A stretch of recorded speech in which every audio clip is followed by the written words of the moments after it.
பிரபு, ராவணன் இலங்கை காவலை பலப்படுத்தி விட்டார். அப்படியா?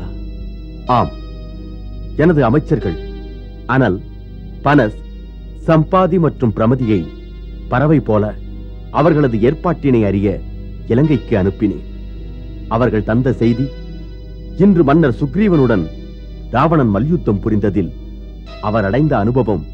அவர் ராஜ மாளிகையில் அவசரகால அவை கூடியது. அங்கே விவாதமும் நடந்தது, கேள்விகளும் வெடித்தன. அந்த அவையிலே முதியவர் தாத்தா மால்யவான் தம்முடைய குணநலன்களை சொல்லி தம்முடன் சமாதானம் செய்து கொள்ளச் சொன்னார். ஆனால் ராவணனுக்கு அவர்